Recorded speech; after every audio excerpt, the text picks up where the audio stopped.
मौत, टूटा रास्ता। एक हिंदी हॉरर स्टोरी। रात के करीब 11 बज रहे थे।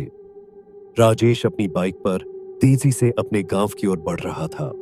उसे शहर में ज्यादा देर हो गई थी और अब वो जल्दी से जल्दी घर पहुंचना चाहता था। गांव जाने का मुख्य रास्ता बंद था क्योंकि वहां मरम्मत का काम चल रहा था। मजबूरी में उसे पुराने सुनसान रास्ते से जाना पड़ा। टूटा रास्ता। इस रास्ते को लेकर गांव में अजीब अजीब कहानियां प्रचलित थीं। कहते थे वहां आधी रात को सफेद साड़ी में एक औरत दिखती है जो राहगीरों को रोकने की कोशिश करती है। जो भी उसकी बात सुनता वो कभी घर नहीं लौटता।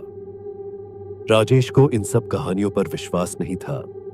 वो हंसते हुए अपनी बाइक दौड़ाता रहा, लेकिन कुछ दूर जाते ही हवा में अजीब सी ठंडक घुलने लगी। घना कोहरा अचानक ही रास्ते में छा गया। अचानक उसकी बाइक के सामने एक औरत खड़ी थी। लंबे खुले बाल, सफेद साड़ी, सिर थोड़ा झुका हुआ।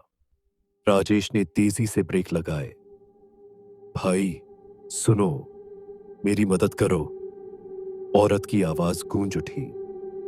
राजेश का दिल जोर जोर से धड़कने लगा। उसके शरीर में एक अजीब सी कंपकंपी दौड़ गई। उसने औरत की तरफ देखा। उसका चेहरा छुपा हुआ था।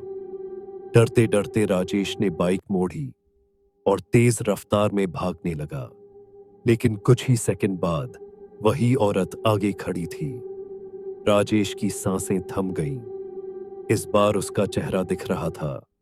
गहरी काली आंखें, डरावनी मुस्कान और खून से सना हुआ चेहरा। कहा ना, मेरी मदद करो। औरत की आवाज अब डरावनी हो चुकी थी। राजेश ने डर के मारे अपनी आंखें बंद कर ली। उसकी बाइक अचानक बंद हो गई। चारों तरफ सन्नाटा था। अगली सुबह गांव वालों को टूटा रास्ते पर राजेश की बाइक गिरी हुई मिली, लेकिन राजेश नहीं था। लोग कहते हैं जो भी उस औरत की आवाज सुनता है वो हमेशा के लिए खो जाता है टूटे रास्ते में।